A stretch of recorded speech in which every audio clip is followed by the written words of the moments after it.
नमस्कार बच्चों। आज के इस एपिसोड में हम कंटिन्यू करेंगे हमारे क्लास 10th एसएसटी सामाजिक विज्ञान के रिवीजन बैच को। यह हमारा एसएसटी सामाजिक विज्ञान का सेकंड बैच रहेगा। इससे पहले हम आपके लिए जीनियस बैच लेके आए थे। जीनियस बैच में हमने कंप्लीट चैप्टर को वन शॉट वीडियो के थ्रू आपके साथ शेयर किया था। वहाँ पे नोट्स भी आपको दिए गए थे। साथ ही साथ हमने डिस्कस किया था कि कौन से टॉपिक्स आपके लिए इंपॉर्टेंट रहेंगे, कहाँ से आपके बोर्ड एग्जाम में क्वेश्चंस पूछे जा सकते हैं और क्वेश्चंस की लैंग्वेज क्या रहेगी। मैथ वर्क की भी हमने बात की थी। यानी कि आपके लिए कंप्लीट पैकेज है जीनियस बैच। अगर आपने जीनियस बैच के वीडियोस को नहीं देखा है तो आपको प्लेलिस्ट में जाना है। प्लेलिस्ट में एक अलग से प्लेलिस्ट बना दी गई है class 10 social science genius batch की। वहां से आप सभी वीडियोस को एक्सेस कर सकते हो। जहां तक हमारे रिवीजन बैच की बात है तो रिवीजन बैच में हम chapter wise most important questions आपके साथ शेयर करने वाले हैं। अब ये मोस्ट इंपॉर्टेंट क्वेश्चंस कौन से हैं? वो क्वेश्चंस जो आपके लिए मोस्ट एक्सपेक्टेड क्वेश्चंस रहेंगे बोर्ड एग्जाम में, जिनके आने के सबसे ज्यादा चांसेस रहेंगे। इसमें मैंने दो टाइप के क्वेश्चंस को इंक्लूड किया। एक तो वो क्वेश्चंस जो आपके बोर्ड एग्जाम में लगातार रिपीट होते रहे, और दूसरे वो क्वेश्चंस जो चैप्टर के मेन थीम को कवर करते हैं, यानी कि जिनके आपके एग्जाम में आने के चांसेस सबसे ज्यादा रहेंगे। अगर आपका टारगेट 90 प्लस है, 90% या 95% के आसपास टारगेट को लेकर चल रहे हो, तो आप कंप्लीटली ये क्वेश्चंस करके पूरे कॉन्फिडेंस के साथ एग्जाम सेंटर में जा सकते हो। तो चलिए शुरुआत करते हैं हम आज के इस एपिसोड की। आज हम डिस्कस करेंगे आपके ज्योग्राफी भूगोल के 7th चैप्टर राष्ट्रीय अर्थव्यवस्था की जीवन रेखाएं, life lines of national economy. यहाँ सबसे पहले हम 1 मार्कर क्वेश्चन को डिस्कस करेंगे। हालांकि इस बार की अगर बात की जाए तो आपके सीबीएसई के सेकंड टर्म में 1 मार्कर क्वेश्चन नहीं रहेंगे, लेकिन जो स्टेट बोर्ड के स्टूडेंट्स हैं उनके लिए 1 मार्कर क्वेश्चन इंपॉर्टेंट रहेंगे। दूसरा ये कि सीबीएसई के स्टूडेंट्स के लिए 1 मार्कर के जो क्वेश्चंस है वो आपके सोर्स बेस्ड जो एक क्वेश्चन रहेगा, आपका 4th क्वेश्चन रहेगा, वहां पर पूछे जा सकते हैं, या 2 मार्कर में भी इस टाइप के क्वेश्चंस हो सकते हैं। तो सबसे पहले 1 मार्कर क्वेश्चन डिस्कस करेंगे, उसके बाद शॉर्ट आंसर टाइप क्वेश्चन यानी कि आपके 3 मार्कर क्वेश्चन रहेंगे, और एंड में हम डिस्कस करेंगे इस चैप्टर के most important 5 marker question. Let's begin. चलिए शुरुआत करते हैं। पहला जो हमारा क्वेश्चन रहेगा, सबसे पहला क्वेश्चन है कि कौन से दो दूरस्थित स्थान पूर्वी पश्चिमी गलियारे या कॉरिडोर से जुड़े। यानी कि हमें बताना है कि कौन से दो स्थान है जो पूर्वी और पश्चिमी गलियारे को जोड़ते हैं। यानी कि यहां से पूर्वी गलियारा शुरू होता है और ये असम से पहुंच जाता है गुजरात में। तो यहाँ पे ये जो सिरा है जहां से इसकी शुरुआत होती है ये है सिलचर असम में, और यहाँ ये पहुंच जाता है पोरबंदर गुजरात में। तो कौन से दो सिरे हो गए? सिलचर असम तथा पोरबंदर गुजरात। यानी कि ये पूर्वी पश्चिमी गलियारे को जोड़ते हैं। जैसे अगर हम बात करें ये गलियारा क्या है, कि हमारे देश में 3 इंपॉर्टेंट रोड बनाए गए। एक तो गोल्डन क्वाड्रिलेटरल सुपर हाईवे स्वर्ण चतुर्भुज महाराजमार्ग है, जो कि देश के 4 बड़े महानगरों को जोड़ता है। दिल्ली से वो मुंबई जाता है, मुंबई से चेन्नई, चेन्नई से कोलकाता, कोलकाता से दिल्ली। एक तो ये एक बनाया गया है नॉर्थ साउथ कॉरिडोर, जो श्रीनगर से कन्याकुमारी जाता है। एक हो गया ईस्ट वेस्ट कॉरिडोर, पूर्व से पश्चिम की तरफ जो गलियारा आता है, ये हो गया हमारा सिलचर असम से लेकर के पोरबंदर गुजरात तक। ओके, तो यहाँ पे इस कॉरिडोर की, यानी कि जो हमारा पूर्वी पश्चिमी गलियारा है, कॉरिडोर है, उसकी बात की जा रही है। ओके, तो ये किसको जोड़ रहा है? ये सिलचर असम को पोरबंदर गुजरात से जोड़ता है।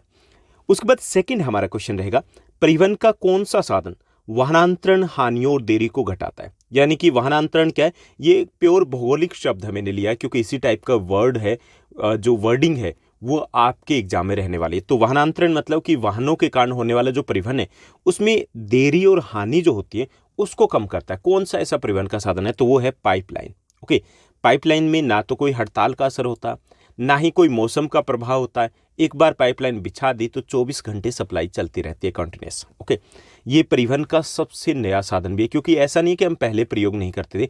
पहले हम जल परिवहन के लिए प्रयोग करते थे, पानी की सप्लाई होती थी, लेकिन अब तो हम कच्चे तेल की सप्लाई करते हैं, गैस की सप्लाई करते हैं।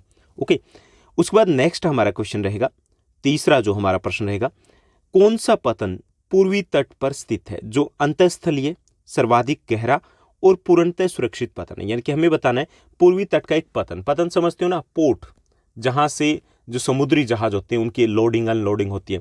तो हमें बताना है कि कौन सा पतन जो पूर्वी तट पर स्थित है, जो अंतःस्थलीय मतलब जो भूमिगत है, लैंडलॉक्ड है, ऐसे जमीन के अंदर है, बहुत गहरा भी है और सुरक्षित भी है, तो है विशाखापट्टनम। विशाखापट्टनम हमारे देश का सबसे सुरक्षित पतन है, और यहाँ पर पानी की गहराई भी बहुत ज़्यादा है। और क्योंकि ये लैंडलॉक्ड है तो ये अंतःस्थलीय भी इसे कहेंगे, क्योंकि 3 ओर से ये भूभाग से जमीन से घिरा हुआ है। क्लियर? तो विशाखापट्टनम कहाँ है? ये आंध्र प्रदेश में है। उसके बाद चौथा हमारा प्रश्न रहेगा, वायु परिवहन का राष्ट्रीयकरण कब किया गया था, यह हमें बताना है। तो वायु परिवहन का राष्ट्रीयकरण 1953 में 1953 में किया गया था। उसके बाद पांचवा हमारा प्रश्न रहेगा, शेरशाह सूरी मार्ग कहां से कहां तक जाता है।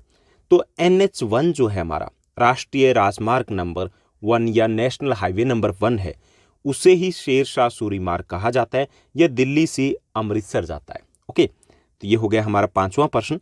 उसके बाद छठा हमारा प्रश्न रहेगा, स्वर्णिम चतुर्भुज राजमार्ग, जिसे आप महाराजमार्ग भी कह सकते हो, से जोड़े जाने वाले महानगरों के नाम बताने हमें, यानी कि गोल्डन क्वाड्रिलेटरल सुपर हाईवे ये 4 बड़े शहरों को जोड़ता है। दिल्ली से मुंबई जाता है, मुंबई से चेन्नई जाता है, चेन्नई से कोलकाता, जैसे पहले बात की थी, दिल्ली से मुंबई, मुंबई से चेन्नई, चेन्नई से कोलकाता और कोलकाता से दिल्ली। तो इसे बोलते हैं हम सुपर हाईवे कह सकते हैं, या स्वर्णिम चतुर्भुज महाराजमार्ग भी इसे कह सकते हैं। क्लियर, तो ये हो गया हमारा छठा प्रश्न। उसके बाद सातवां 7th जो हमारा क्वेश्चन है, सीमा सड़क संगठन जो है, सीमा सड़क निर्माण संगठन है, उसका गठन कब हुआ था, यह हमें बताना है। BRO भी बोल सकते हैं इसको, बॉर्डर रोड ऑर्गेनाइजेशन। तो सीमा सड़क निर्माण संगठन का गठन 1960 में हुआ था। इसका मुख्य कार्य क्या है? इसका मुख्य कार्य जो बॉर्डर एरिया है उसमें सड़कों का निर्माण करना और उसकी रखरखाव करना, क्योंकि वो देश की सुरक्षा के लिए काफ़ी इंपॉर्टेंट होते हैं। तो उसके लिए अलग से हमने BRO बॉर्डर रोड ऑर्गेनाइजेशन का गठन किया था 1960 में। ओके, तो ये हमारा 7th क्वेश्चन था। अगले जो हमारा प्रश्न रहेगा, 8वां हमारा प्रश्न है, सड़क घनत्व हमें बताना कि सड़क घनत्व है उससे हमारा क्या अर्थ है, क्या होता है, और भारत के किस राज्य में सड़क घनत्व सबसे ज़्यादा है, यह हमें बताना है। तो प्रति 100 वर्ग किलोमीटर, यहाँ पे वर्ग होना चाहिए, प्रति 100 वर्ग किलोमीटर क्षेत्र में सड़कों की औसत जो लंबाई होती है उसे सड़क घनत्व बोलते हैं। ओके, यहाँ पे प्रति 100 के बाद वर्ग लगा लोगे। ओके, 100 किलोमीटर ये, 100 किलोमीटर ये, 100 ये, 100 ये। ओके, ये हो गया आपका प्रति 100 वर्ग किलोमीटर। तो इसके बीच में सड़कों की औसत लंबाई, कुल लंबाई कितनी है, तो उसे हम सड़क घनत्व के नाम से जानेंगे। तो भारत में केरल राज्य है, वहाँ पे सड़क घनत्व 517.77 किलोमीटर प्रति 100 वर्ग किलोमीटर है, यानी कि सर्वाधिक कहाँ है? सर्वाधिक केरल में। सबसे कम ये जम्मू कश्मीर में आ जाता है, जो कि अब केंद्र शासित प्रदेश है। ओके, तो प्रति 100 वर्ग किलोमीटर में सड़कों की जो कुल लंबाई होती है तो उसे सड़क घनत्व के नाम से जानते हैं, और केरल में ये सर्वाधिक है, जबकि जम्मू कश्मीर में ये सबसे कम है। उसके बाद 9वां हमारा प्रश्न रहेगा, मोस्ट इंपॉर्टेंट में 9वां हमारा प्रश्न है, भारत में पहली रेलगाड़ी कब और किन 2 स्टेशनों के मध्य चलाई गई थी, यह हमें बताना है। तो भारत में पहली रेलगाड़ी 1853 में मुंबई और ठाणे, जिसको हम थाना के नाम से भी जानते हैं, उसके मध्य में चलाई गई थी।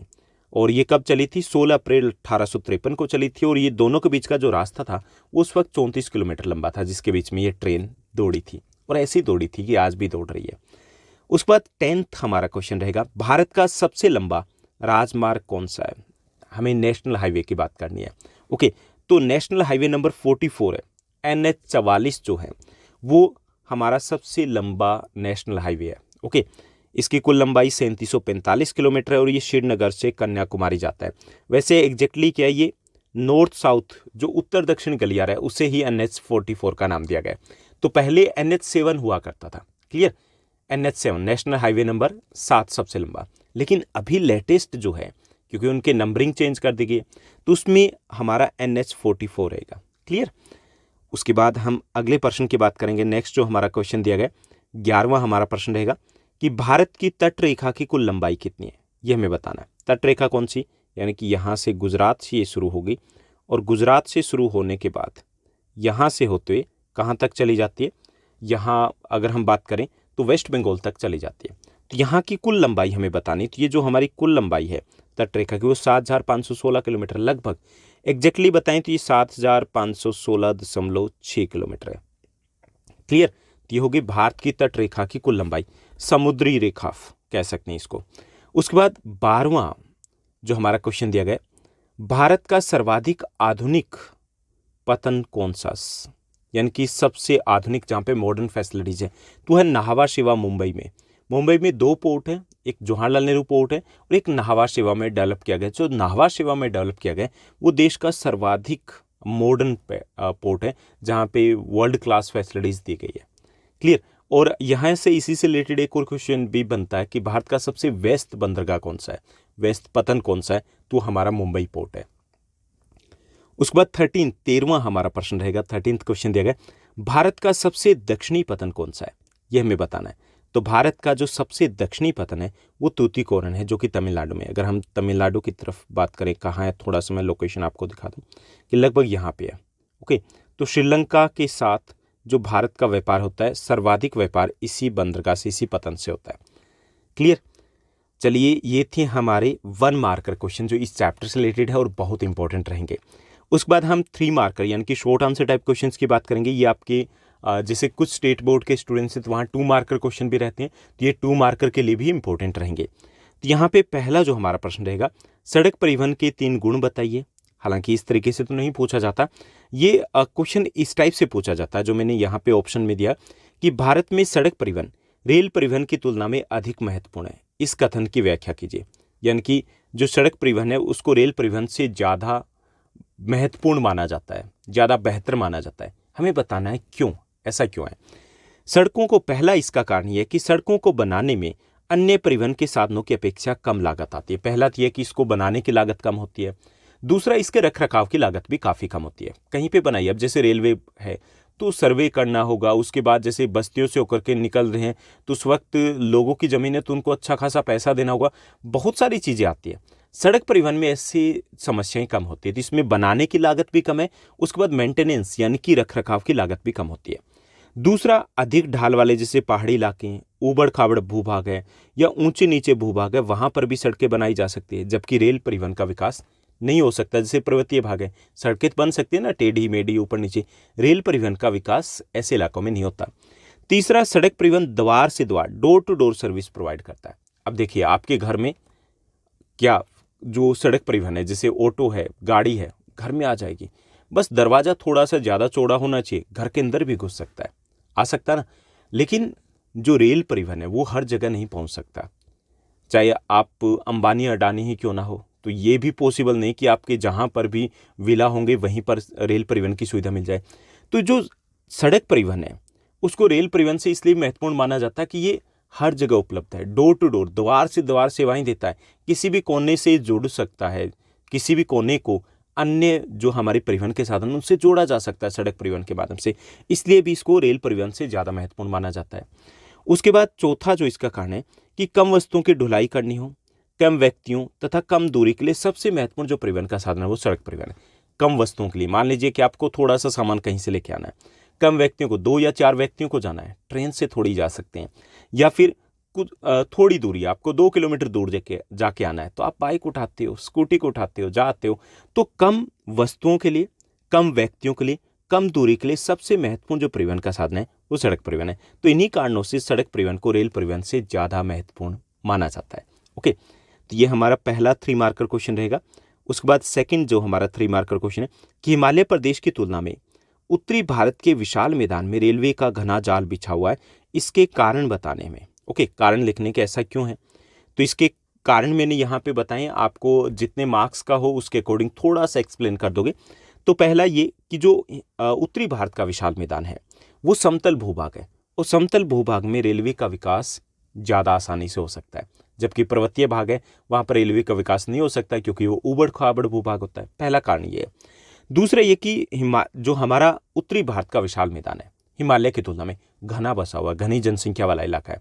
यूपी, बिहार, असम, पश्चिम बंगाल, पंजाब, हरियाणा, ये सभी राज्य आ जाते हैं यहाँ पर। तो ये घनी आबादी वाला क्षेत्र है, तो इसलिए यहाँ पर परिवहन की मांग भी अधिक है, रेल परिवहन की भी मांग ज़्यादा है, इसलिए भी यहाँ पर जो रेल परिवहन का घना जाल बिछा हुआ है। तीसरा, कृषि के विकास के कारण मांग भी यहाँ पर अधिक है, क्योंकि यहाँ पे ये जो पूरा इलाका है यहाँ पे कृषि अच्छी खासी विकसित अवस्था में, तो कृषि के विकसित होने के कारण जो कच्चा माल है, जो उत्पादन होता है, उनको ले जाने या लाने के लिए, मार्केट तक पहुंचाने के लिए, या फिर कृषि में जो भी लागत चाहिए, निवेश करना होता है, उस सामान को, बीज वगैरह है या पेस्टिसाइड वगैरह है या खाद वगैरह, उनको पहुंचाने के लिए भी यहाँ पर रेलवे की मांग अधिक है। उसके बाद तीसरा कारण है औद्योगिक विकास के कारण भी यहाँ पे मांग अधिक है। यहाँ पर कृषि आधारित और खनिज आधारित दोनों प्रकार के उद्योग भी काफ़ी ज़्यादा पाए जाते हैं, व्यापारिक केंद्र भी बहुत सारे हैं यहाँ पर, तो इसके कारण भी रेलवे की मांग ज़्यादा है, इसलिए भी यहाँ पे रेलवे का घना जाल बिछा हुआ है। उसके बाद पांचवा कारण आ जाता है प्रशासनिक कारण, कि जब शुरुआत में अंग्रेजों के दौरान, ब्रिटिश शासन के दौरान जब रेलवे का विस्तार किया गया था ना, उस वक्त सबसे महत्वपूर्ण जो हमारे प्रशासनिक केंद्र थे वो यहीं पर स्थित थे, इसलिए भी यहाँ पर रेलवे का विकास पहले हुआ है और ज़्यादा हुआ है। क्लियर? तो ये कुछ कारण रहेंगे जिसके कारण उत्तरी भारत के विशाल मैदान में हिमालय की तुलना में रेलवे का विकास अधिक हुआ है। उसके बाद हमारा थर्ड क्वेश्चन रहेगा, तीसरा हमारा प्रश्न रहेगा कि सीमांत सड़कों का महत्व बताइए। ओके, सीमांत सड़कें जो सीमावर्ती सड़कें हैं, जो बॉर्डर रोड्स हैं, ओके, उनकी बात करें तो ये भी काफ़ी इंपॉर्टेंट क्वेश्चन है। आपके लास्ट 10 ईयर्स के बोर्ड एग्जाम्स की बात करें तो 3-4 टाइम्स ये क्वेश्चन आपके बोर्ड एग्जाम में पूछा गया है। तो सीमांत सड़कों के विकास के कारण दुर्गम और उबड़ खाबड़ के क्षेत्रों में आवाजाही बढ़ी है, जिससे इन क्षेत्रों के आर्थिक विकास में मदद मिली। यानी कि पहला हो गया आर्थिक विकास, कि ये जो सीमांत क्षेत्र होते हैं, जो हमारे बॉर्डर रोड एरिया, चाहे वो हिमालय का आ गया, नॉर्थ का आ गया, नॉर्थ ईस्ट का आ गया, तो यहाँ पे जो सीमांत सड़कों का विकास हुआ, इससे उन क्षेत्रों के आर्थिक विकास में मदद मिली है, क्योंकि वहाँ पर जो दुर्गम या उबड़ खाबड़ इलाके हैं वहाँ पर आवाजाही पहले तो पॉसिबल ही नहीं थी, इससे संभव हो पाई है। दूसरा, भारत के अंतर्राष्ट्रीय सीमाओं से सटे दूर दराज के भागों में सीमा सड़क मार्ग बनाए गए हैं। ये सड़क मार्ग सीमावर्ती जो क्षेत्र हैं उनको देश के आंतरिक भागों से जोड़ते हैं, तो इसलिए उन क्षेत्रों के विकास में भी ये मददगार सिद्ध हुए, यानी कि काफ़ी हेल्प मिली है इनसे भी। तीसरा है, भारत के अधिकांश सीमा सड़क मार्ग उन क्षेत्रों में जहां जलवायु दशाएं अत्यंत खराब है, धरातल अत्यंत ही उबड़ खाबड़ है, पहाड़ी अथवा मरुस्थलीय है, तो उन इलाकों को देश के अन्य भागों से जोड़ने में भी काफ़ी इंपॉर्टेंट रहेंगे। चौथा, यहाँ पे आप लिख दोगे कि जो सीमांत सड़कें हैं वो देश की सुरक्षा के लिए भी बहुत महत्वपूर्ण है। युद्ध की स्थिति में जो सैनिक है उन तक रसद सामग्री इन्हीं सड़क मार्गों द्वारा पहुंचाई जाती है। तो ये रहेगा, एक तो उन इलाकों के आर्थिक विकास में महत्वपूर्ण है, दूसरा ये कि उन इलाकों को ये देश के आंतरिक भागों से जोड़ते हैं, तीसरा यहाँ पे कि देश की सुरक्षा के लिए भी काफ़ी ज़्यादा महत्वपूर्ण है। तो या 2 या 3 कारण आप यहाँ पर लिख सकते हो। क्लियर? उसके बाद चौथा हमारा प्रश्न रहेगा, फोर्थ जो क्वेश्चन दिया गया कि पाइपलाइन परिवहन के लाभ तथा कमियों पर चर्चा करना है। ये अलग अलग पूछा जा सकता है, या तो लाभ पूछा जाएगा या कमियां, तो इसमें हम दोनों एक ही क्वेश्चन में ले लेते हैं। लाभ की बात करें तो पाइपलाइन परिवहन का सस्ता साधन है, वैसे सबसे सस्ता साधन है ये, जिसमें शुरुआती लागत थोड़ी ज़्यादा होती है। जब पाइपलाइन को डाला जाता है उसके बाद इसकी लागत न्यूनतम रहती है, क्योंकि ना तो वियर टियर होता है, घिसाई वगैरह भी नहीं होती। ओके, तो इसमें परिवहन की लागत जो होती है वो बहुत कम होती है, तो ये परिवहन का सबसे सस्ता साधन है। दूसरा, इसमें लगातार परिवहन संभव है, लगातार कॉन्टिन्यूस, बिना किसी बाधा के। मौसम या हड़ताल जैसी बाधाएं यहाँ पर नहीं आती, ना तो स्ट्राइक होती है, ना ही मौसम का कि बारिश हो रही है, बाढ़ आ गई, ऐसे कोई सिचुएशन नहीं आती यहाँ पर। तीसरा, पाइपलाइन को दुर्गम उबड़ खाबड़ इलाकों या पानी के नीचे भी बिछाया जा सकता है, जबकि बाकी परिवहन के साधन हैं उनका प्रयोग ऐसे इलाकों में सीमित हो जाता है। इसके साथ ऐसा कोई इश्यू नहीं है। पाइपलाइनों में ऊर्जा की खपत कम होती है, जिससे पर्यावरण को हानि भी नहीं पहुंचती है, तो eco friendly mode of transport है ये। ओके, तो ये 4 इसके लाभ हो गए। अब बात करेंगे इसकी कमियों की, कि यहाँ पे कमियाँ क्या हैं। पहला, कि पाइपलाइनों को अगर एक बार बिछा दें तो उसके बाद उनकी जो कैपेसिटी होती है उसमें वृद्धि नहीं की जा सकती, यानी कि उनको घटाया बढ़ाया नहीं जा सकता। पाइपलाइन डल गई तो डल गई, उसके बाद घटाया बढ़ाया नहीं जा सकता, यानी कि अगर हमें बढ़ाना है तो क्या करना पड़ेगा, नई पाइपलाइन को बिछाना होगा। ओके, तो पहली कमी है। दूसरा, पाइपलाइनों को प्राय चोरी या सुरक्षा संबंधी खतरों का सामना करना पड़ता है, चोरी की समस्या बहुत ज़्यादा रहती है, तो इसके लिए स्पेसिफिक गार्ड है वो अपॉइंट किए जाते हैं, तो ये भी एक समस्या है पाइपलाइन के साथ। तीसरा, लीकेज की स्थिति में पाइपलाइनों की मरम्मत कर पाना काफ़ी कठिन होता है। पहली चीज़, लीकेज का पता लगाने में भी काफ़ी समस्या आती है कि लीक कहाँ से हो रहा है, और पता लगा लिया तो उसको रिपेयर करना काफ़ी ज़्यादा मुश्किल होता है। तो ये पाइपलाइन की कुछ कमियां हैं, समस्याएं हैं। उसके बाद अगले प्रश्न की बात करेंगे, पांचवा हमारा फिफ्थ क्वेश्चन रहेगा शॉर्ट आंसर टाइप क्वेश्चन में। भारत के उत्तर पूर्वी राज्यों में वायु परिवहन अधिक लोकप्रिय क्यों है, ये हमें बताना है। ये भी एक ऐसा क्वेश्चन है जो आपके लास्ट 10 ईयर्स में 6-7 टाइम्स आपके बोर्ड एग्जाम में पूछा गया। तो भारत के उत्तर पूर्वी जो राज्य है वहां पे सबसे महत्वपूर्ण परिवहन का साधन वायु परिवहन है। कारण बताना है कि ऐसा क्यों है। तो उत्तर पूर्वी जो राज्य है वो पर्वतीय क्षेत्र है और धरातल वहां का उबड़ खाबड़ है, पहली चीज। दूसरा, उत्तर पूर्वी राज्यों में घने जंगल पाए जाते हैं, घने वनों वाला इलाका है वो। तीसरा, उत्तर पूर्वी राज्यों में हजारों नदियां बहती है। चौथा, उत्तर पूर्वी राज्यों में जो है वो बाढ़ प्रभावित क्षेत्र है। जैसे अब इससे क्या है कि इन सब कारणों से वहां पर रेल और सड़क परिवहन का विकास बहुत कम हुआ है, क्योंकि उबड़ खाबड़ इलाका है, जंगल बहुत घने पाए जाते हैं, हजारों नदियां बहती है, बाढ़ हर साल आ जाती है। मान लीजिए कि हम सड़क या रेल परिवहन का विकास कर भी दें तो हमें हजारों पुल बनाने पड़ेंगे, बाढ़ आएगी तो क्या होगा, वो बह जाएंगे हर साल। तो इसलिए वहाँ पर सड़क और रेल परिवहन का विकास बहुत कम हुआ है, इसलिए वहाँ वायु परिवहन सबसे अधिक महत्वपूर्ण है। एक और चीज़ है जो आपको लिखना नहीं है, वैसे मैं आपको बता रहा हूँ कि वहाँ पर गवर्नमेंट सब्सिडी देती है, वहाँ के लोगों को 50% सब्सिडी मिलती है, तो उनके लिए वायु परिवहन उतना महंगा भी नहीं पड़ता, सस्ता पड़ता है, इसलिए वायु परिवहन का सबसे ज़्यादा उपयोग किया जाता है उत्तर पूर्वी राज्यों में। उसके बाद अगला जो हमारा प्रश्न है, नेक्स्ट क्वेश्चन को हम देखते हैं। छठा हमारा प्रश्न है शॉर्ट आंसर टाइप क्वेश्चन का, ये हमारा लास्ट क्वेश्चन रहेगा।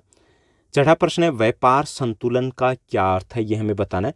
अनुकूल और प्रतिकूल व्यापार संतुलन किसे कहते हैं? तो व्यापार संतुलन क्या, व्यापार क्या होता है? वस्तुओं का आदान प्रदान करना व्यापार है ना, वस्तुओं को खरीदना या बेचना, तो उसे हम व्यापार कहेंगे। तो व्यापार संतुलन क्या है? आयात और निर्यात के बीच में जो अंतर होता है उसे हम व्यापार संतुलन बोलते हैं। आयात मतलब जैसे अपने देश में हम चाइना से कुछ मंगवा रहे हैं तो वो आयात है, चाइना को भेज रहे हैं तो वो निर्यात है। तो जो आयात और निर्यात है उसके बीच में जो अंतर होता है उसे व्यापार संतुलन बोलते हैं। ओके, अब इसमें अनुकूल कौन सा होता है? अनुकूल व्यापार संतुलन कब होगा? जब निर्यात आयात से अधिक होगा। जब निर्यात जो है वो आयात से अधिक होता है तो उसे बोलते हैं अनुकूल व्यापार संतुलन। और जब आयात अगर निर्यात से अधिक हो जाए तो उसे हम प्रतिकूल बोलेंगे। यानी कि अगर आयात मतलब मंगवा रहे हैं हम 1000 करोड़ का मान लीजिए और भेज रहे हैं हम 500 करोड़ का, लॉस हो रहा ना, तो उसे हम प्रतिकूल बोलेंगे। और अगर हम एक्सपोर्ट ज़्यादा करें, इंपोर्ट कम करें, तो हमारा अनुकूल व्यापार संतुलन हो जाएगा। तो ये रहेंगे हमारे शॉर्ट आंसर टाइप क्वेश्चंस में मोस्ट इंपॉर्टेंट क्वेश्चंस इस चैप्टर में से।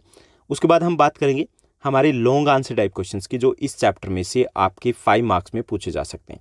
5 मार्क का क्वेश्चन ये, यहाँ पे मैंने एडिट करते हुए 1 की जगह 5 नहीं किया है, ये आपके 5 मार्क का क्वेश्चन है।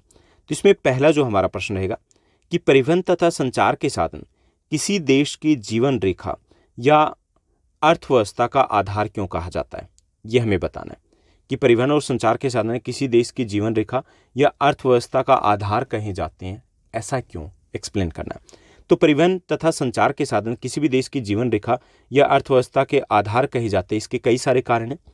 पहला जो इसका कारण है कि परिवहन के उन्नत साधनों द्वारा कच्चे माल को कारखानों और कारखानों से तैयार माल को बाजारों तक पहुंचाना आसान हुआ है। पहले तो ये कि मान लीजिए अगर परिवहन के साधन विकसित ना हो तो कच्चा माल कारखानों तक कैसे पहुंचेगा और कारखानों से जो माल है वो बाजार तक कैसे पहुंचेगा। जितने विकसित होंगे उतने ही सस्ते होंगे, जितने सस्ते होंगे उतना ही औद्योगिक विकास अधिक होता है। ओके, तो पहला इसके लिए महत्वपूर्ण है। दूसरा, जैसे जलमार्ग की बात करें तो उसके द्वारा भारी जो सामान है वो आवश्यक स्थानों पर कम खर्च में पहुंचाए जाते हैं। अब जलमार्ग जितने विकसित होंगे जल परिवहन उतना ही बेहतर है, क्योंकि इससे जो भार ह्यूस्मान पदार्थ है, एक तो जो जगह ज़्यादा घेरता है लेकिन उसकी कीमत कम होती है, एक जो भारी वस्तु होती है तो उनका आयात या निर्यात काफ़ी हद तक जलमार्ग के ऊपर डिपेंड करता है, क्योंकि ये सस्ता परिवहन का साधन होता है। जैसे अपने देश का 95% जो अंतर्राष्ट्रीय व्यापार होता है वो जलमार्ग के थ्रू ही होता है।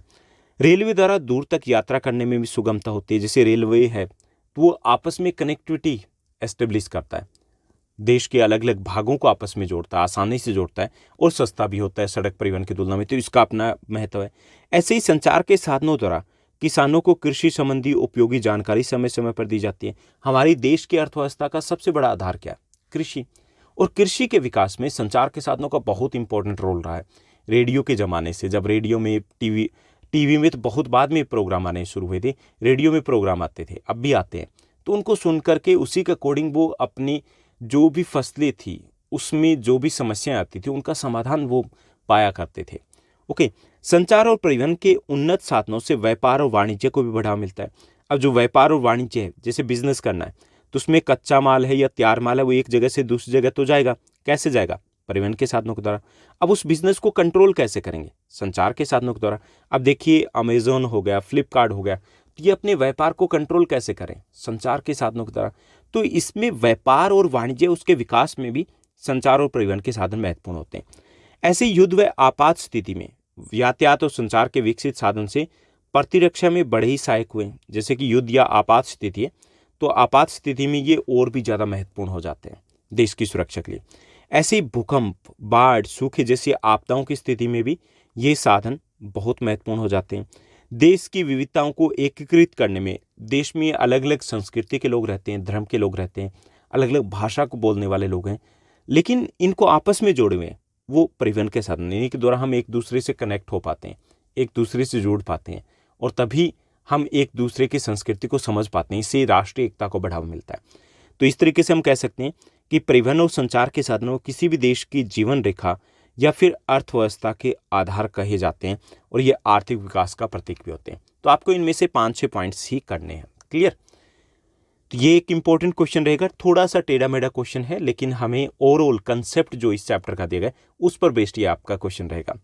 उसके बाद नेक्स्ट जो हमारा क्वेश्चन रहेगा इस चैप्टर में से लॉन्ग आंसर टाइप क्वेश्चन में, तो वो दिया गया है पर्यटन का देश के विकास में महत्वपूर्ण योगदान है, व्याख्या कीजिए। हमें बताना है कि पर्यटन है वो देश के विकास में, आर्थिक विकास में कैसे महत्वपूर्ण है, हमें बताना है उसके बारे में। तो भारत में पर्यटन पिछले 3 दशकों से काफ़ी बढ़ा है। 15 मिलियन से अधिक लोग सीधे पर्यटन उद्योग से जुड़े हुए हैं। 15 मिलियन के आसपास लोग हैं, 1.5 करोड़ के आसपास लोग हैं, वो सीधे तौर पर पर्यटन उद्योग से जुड़े हैं, यानी कि रोजगार मिला हुआ है हमको। पर्यटन राष्ट्रीय एकता को भी बढ़ावा देता है। हम जब एक भाग से दूसरे भाग में जाते हैं, हम यहाँ से साउथ इंडिया में जाते हैं, साउथ इंडियन नॉर्थ इंडिया में आते हैं, हम ईस्ट इंडिया में जाते हैं, तो इससे क्या होता है, हम एक दूसरे की भाषा को, कल्चर को, संस्कृति को समझते हैं, आपसी एकता को बढ़ावा मिलता है।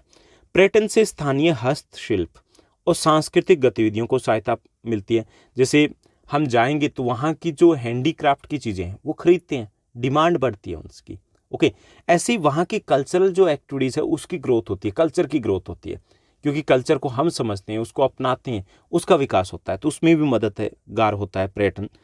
यह हमारी संस्कृति और विरासत के बारे में अंतर्राष्ट्रीय समझ के विकास में मदद करता है। अब पर्यटन से क्या होता है, जैसे पर्यटन के कारण काफ़ी सारे लोग यहाँ पहुँचते हैं, लाखों लोग आते हैं, तो हमारी कल्चर को, हमारी जो विरासत है उसको लोग समझते हैं, यानी कि एक इंटरनेशनल अंडरस्टैंडिंग डेवलप होती है इसके द्वारा। तो हमारी जो संस्कृति है, हमारा जो इतिहास है, उसके प्रचार प्रसार में भी काफ़ी मददगार होता है पर्यटन।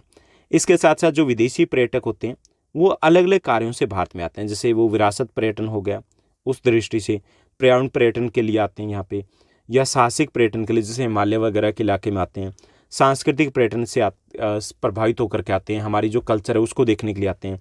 चिकित्सा पर्यटन, क्योंकि भारत में चिकित्सा की सुविधा काफ़ी सस्ती है, तो बहुत सारे लोग इलाज करवाने के लिए भी यहाँ पर आते हैं। ऐसे ही व्यावसायिक बिजनेस के पर्पज से यहाँ पर आते हैं। तो हर वर्ष लाखों लोग हैं विदेशों से अपने देश में पहुँचते हैं। इससे क्या होता है, इससे देश को विदेशी मुद्रा की प्राप्ति होती है। ओके, विदेशी मुद्रा आने का मतलब देश का आर्थिक विकास का आधार भी बनता है। राजस्थान, गोवा, जम्मू कश्मीर और दक्षिण भारत की अगर बात करें तो वहाँ के जो मंदिर है वो भारत में विदेशी पर्यटकों के लिए सबसे महत्वपूर्ण स्थान है, जो अट्रैक्ट करते हैं। उत्तरी पूर्वी राज्य हिमालय के आंतरिक भागों की बात करें तो वहाँ पर भी पर्यटन के विकास की बहुत सारी संभावनाएं, हालांकि डेवलप नहीं किया गया, लेकिन इन फ्यूचर में वहाँ पर भी पर्यटन का विकास होगा। तो इस तरीके से ये रहेगा महत्व कि कैसे महत्वपूर्ण है, लोगों को रोजगार मिला है, निर्धनता को कम करने में सहायक है, हस्तशिल्प को, हैंडीक्राफ्ट को ये बढ़ावा देता है, राष्ट्रीय एकता को बढ़ावा देता है, सांस्कृतिक जो प्रचार प्रसार है, संस्कृति के प्रचार प्रसार, उसमें ये मददगार है, आपसी संबंध हमारे मजबूत होते हैं, तो ये कई सारे इसके लाभ हो जाएंगे। क्लियर? उसके बाद नेक्स्ट क्वेश्चन की बात करेंगे। तीसरा हमारा प्रश्न रहेगा यहाँ पर लॉन्ग आंसर टाइप क्वेश्चन में, ये आपका लास्ट क्वेश्चन रहेगा इस चैप्टर में से जो पूछा जा सकता है। तो ये 5 मार्कर का क्वेश्चन है कि पिछले 15 वर्षों में राष्ट्रीय और अंतर्राष्ट्रीय व्यापार की बदलती प्रवृत्ति पर एक लेख हमें लिखना है। ओके, कि कैसे राष्ट्रीय और अंतर्राष्ट्रीय व्यापार है उसमें बदलाव आए हैं पिछले 15 वर्षों में। तो पिछले 15 वर्षों में राष्ट्रीय और अंतर्राष्ट्रीय व्यापार में कई सारे बदलाव आए। पहले की तुलना में अब वस्तुओं के आदान प्रदान की अपेक्षाएं सूचनाओं, ज्ञान और टेक्नोलॉजी का आदान प्रदान बढ़ा है। ओके, पहला जो बदलाव क्या है कि पहले की तुलना में अब क्या हुआ है कि जो सूचना, ज्ञान और टेक्नोलॉजी है, प्रौद्योगिकी है, उसका आदान प्रदान बढ़ा। पहले इनका आदान प्रदान नहीं होता था, अब व्यापार में ये बढ़ा। जैसे बड़ी बड़ी कंपनियां हैं और कंपनियों के कॉल सेंटर कहाँ हैं, यहाँ पर हैं। एजुकेशन के लिए लोग यहाँ पर पहुँच रहे हैं ना, ऐसे सॉफ्टवेयर हम यहाँ पर डेवलप करें, तो ये चीज़ें पहले नहीं थी, ये चीज़ें अब बढ़ गई है। एक तो ये बदलाव है। दूसरा, भारत अंतर्राष्ट्रीय स्तर पर सॉफ्टवेयर महाशक्ति के रूप में उभरा है। इससे सूचना प्रौद्योगिकी यानी कि इंफॉर्मेशन टेक्नोलॉजी के माध्यम से भारत विदेशी मुद्रा अर्जित भी कर रहा है। अब जो भारत विदेशी मुद्रा अर्जित कर रहा है, जो लाभ हमें हो रहा है, उसमें एक बड़ा हिस्सा सॉफ्टवेयर इंडस्ट्री का है। तो ये पहले नहीं था, एक बदलाव ये आया है, यानी कि हम IT हब के तौर पर डेवलप हुए हैं। तीसरा बदलाव आया कि भारत से हर वर्ष बड़ी संख्या में कंप्यूटर विशेषज्ञ, इंजीनियर, IT इंजीनियर, डॉक्टर विदेशों में अपनी प्रतिभा का लोहा मनवाने के लिए जा रहे हैं। ये बदलाव आया। पहले कौन जाते थे, श्रमिक जाते थे, अब कौन जाते हैं, प्रोफेशनल्स जाते हैं। तो ये बदलाव आया। चौथा, आप सूती वस्त्रों के स्थान पर निर्यात में, पहले हम क्या करते थे, सूती वस्त्र की जगह पे हम सूत का निर्यात करते थे, अब हम सिले सिलाई जो वस्त्र है, जो हस्तशिल्प है, हैंडीक्राफ्ट है, उसको हम एक्सपोर्ट करें। पहले हम सूत को एक्सपोर्ट करते थे। ओके, तो ये भी बदलाव आया। उसके साथ साथ पांचवां बदलाव क्या आया पिछले 15 वर्षों में, कि जो इंजीनियरिंग के सामान है, जो परिवहन के हमारे उपकरण है, इलेक्ट्रॉनिक जो हमारे सामान है, यानी कि इंजीनियरिंग के सामान, परिवहन के जो उपकरण है, इलेक्ट्रॉनिक के जो सामान है, रसायन केमिकल्स है, जो मेडिसिन्स हैं, उनके निर्यात में भारत का पहले स्थान नगण्य स्थान था, जो अब निर्यात की मुख्य वस्तुएं बन गई। तो यहाँ पर हमने प्रोग्रेस की है। पहले की तुलना में अब कच्चे माल के स्थान पर निर्मित वस्तुओं का निर्यात अधिक हो रहा है। पहले हम कच्चे माल का निर्यात करते थे क्योंकि इंडस्ट्रीज नहीं थी। अब हम जो हमारी तैयार सामान है उसका हम निर्यात ज़्यादा करते हैं। कंप्यूटर सॉफ्टवेयर के निर्यात के क्षेत्र में बहुत अधिक वृद्धि हुई है। संचार क्रांति के कारण मोबाइल सेट, कंप्यूटर, लैपटॉप, इनके निर्यात में भी काफ़ी ज़्यादा वृद्धि हुई है। तो ये कुछ बड़े बड़े बदलाव हुए हैं जो पिछले 15 वर्षों में हुए। इसके साथ साथ अगर हम बात करें कच्चे पेट्रोलियम की, तो उसका हम आयात करते हैं, लेकिन पेट्रोलियम के जो उत्पाद हैं उनका हम निर्यात भी करते हैं। जो पेट्रोलियम को जब रिफाइन किया जाता है, शुद्ध किया जाता है, तो बहुत सारे प्रोडक्ट बनते हैं, तो उनको हम एक्सपोर्ट करते हैं। तो ये बदलाव आए हैं पिछले 15 वर्षों में। तो इनमें से 7-8, अगर आप 5, 6, 7 भी कर लोगे तो आपका काम चलेगा। तो ये था हमारा चैप्टर और इस चैप्टर से रिलेटेड मोस्ट इंपॉर्टेंट क्वेश्चंस। उम्मीद करता हूँ कि सब कुछ आपको अच्छे से समझ में आया होगा। अगर आपको ये वीडियो, ये वर्कशीट, ये जो हमारा चैप्टर है, ये कंसेप्ट जो आपको अच्छा लगा, तो इस वीडियो को लाइक और शेयर जरूर कीजिएगा। हाँ, इसके साथ साथ एसएस के हमारे चैप्टर्स हम डिटेल में कर चुके हैं और मोस्ट इंपॉर्टेंट क्वेश्चंस भी लगभग आ चुके हैं। इंग्लिश के भी हमारे जो इसी सीरीज में हम लेकर के आ रहे हैं, जिसमें हम चैप्टर की समरी को आपके साथ शेयर करते हैं ईजी लैंग्वेज में, यानी कि कुछ छूटे भी नहीं और कुछ एक्स्ट्रा भी ना हो, और साथ ही साथ हम chapter wise most important questions भी आपके साथ शेयर करें। तो काफ़ी सारे चैप्टर्स हम ऑलरेडी कवर कर चुके हैं। 2-3 चैप्टर्स रहे, वो आपको कुछ ही दिनों में मिल जाएंगे, यानी कि अभी विदिन 1 वीक हम आपको प्रोवाइड करवा देंगे। तो आज के इस एपिसोड में बस इतना ही। Thank you, bye bye, have a nice day.